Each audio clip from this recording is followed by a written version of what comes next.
आपकी मांगे क्या हैं कि 13,000 से बढ़ाकर, क्या उसमें कोई कानूनी पछड़ा है क्या जो नहीं बढ़ पा रहा है? जहां तक मेरी जानकारी है, हाईकोर्ट ने तो कहा है कि इतने कम मानदेय में खर्चा नहीं चल सकता है, इनका मानदेय बढ़ाया जाए, कमेटी गठित हो।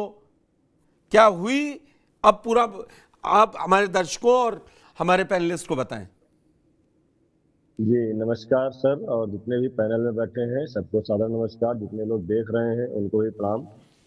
देखिए, उत्तर प्रदेश के लगभग 1,47,000 शिक्षा मित्र अपने भविष्य को लेकर के बहुत परेशान है। अब सबकी उम्र लगभग 40 साल से ऊपर हो गई है, 15 साल 20 साल, और बहुत सारे लोग रिटायर होना शुरू हो गए हैं जो अनौपचारिक शिक्षा से शिक्षा मित्र बने थे। हाई कोर्ट, सुप्रीम कोर्ट, ये तो एक बहाना है। सरकार जब चाहे तब समान कार्य समान वेतन दे सकती है, शिक्षित करना दे सकती है, क्योंकि उत्तर प्रदेश का शिक्षा स्नातक है, बीटीसी है, और 60,000 शिक्षा में तो टीईटी भी पास है। यहाँ तक कि हमने भी 40 साल की उम्र में 2 बार प्राइमरी की टीईटी और 2 बार जूनियर की टीईटी 111 115 नंबर ला करके पास किया, और अपने साथ 24 साल के 22 साल के बच्चों के साथ बैठ करके पास किया।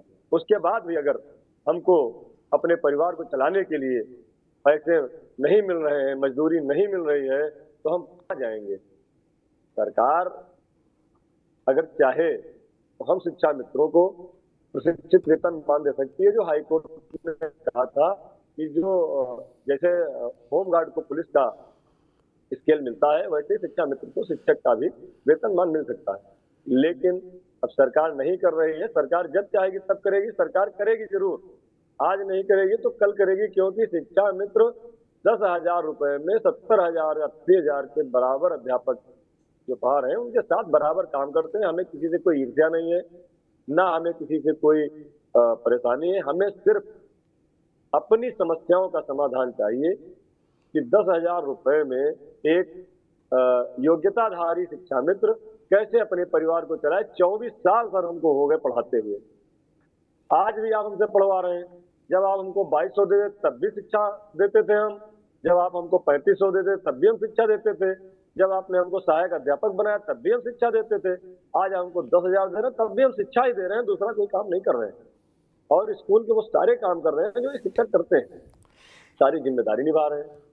अभी जैसे कमेटी की बात आपने कही, 18 अक्टूबर 2023 को एक बहुत बड़ा कार्यक्रम इको गार्डन में संगठन द्वारा किया गया था, जिसमें आदरणीय प्रमुख सचिव महोदय के निर्देश पर डायरेक्टर बेसिक शिक्षा महोदय की अध्यक्षता में कमेटी बनी थी, जिसमें मिड डे मील के निदेशक थे, जिसमें सचिव परीक्षा नियामक थे, जिसमें आदरणीय उप निदेशक थे, संयुक्त निदेशक थे, और एसटीआरटी के डायरेक्टर थे।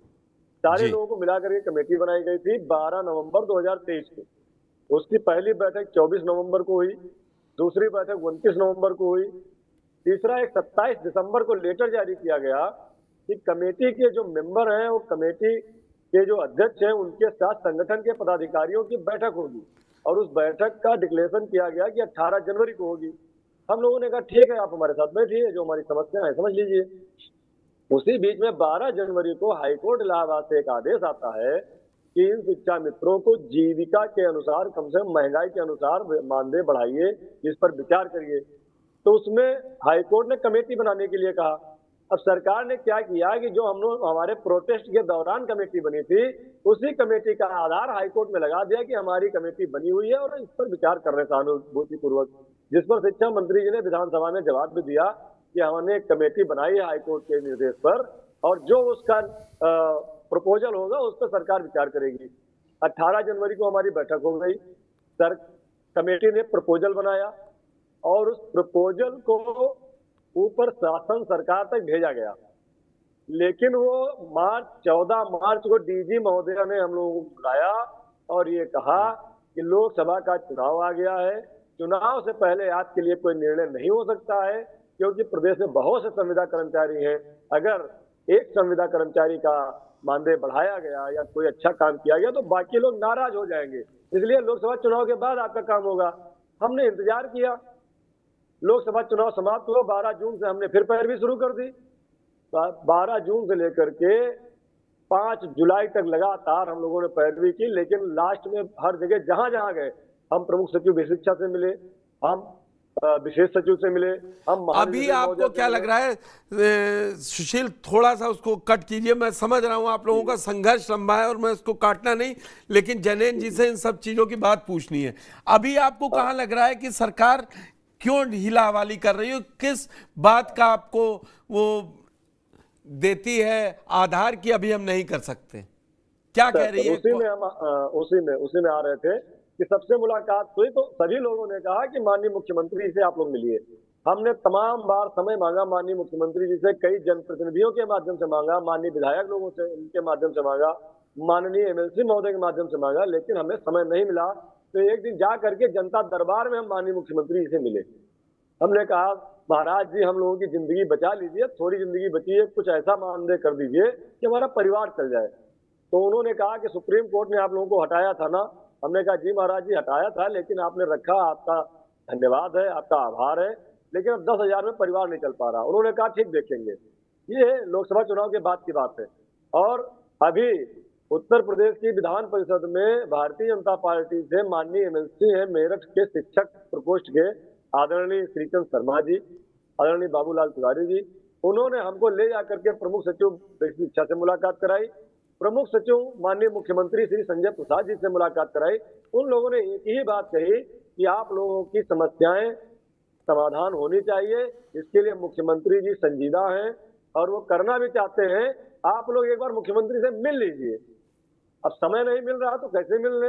तो ठीक है, मैं देखता हूं जैनेन जी से बात करते हैं। आज का प्रोटेस्ट सिर्फ इस बात का था कि हमको माननीय मुख्यमंत्री से मुलाकात करा दीजिए, हम कोई मांग नहीं मांगेंगे। तो आप शाम को जाने वाले थे सुशील जी, जैसा मेरे पास हमारे संवाददाता वहां से रिपोर्ट कर रहे थे कि आज शाम को आप लोगों का मार्च था इको गार्डन से मुख्यमंत्री के आवास तक, तो वो स्थगित हो गया कि हो रहा है?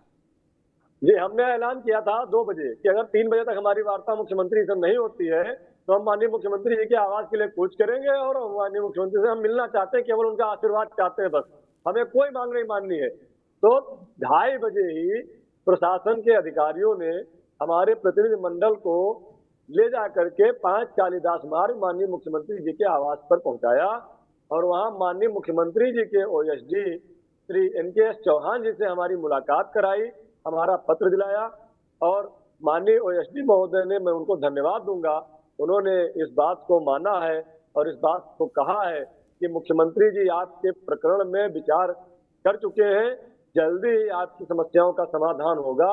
माननीय मुख्यमंत्री, उन्होंने कहा कि आप चाहते क्या हैं? हमने कहा केवल मुख्यमंत्री जी का आशीर्वाद चाहते हैं, मिलना चाहते हैं।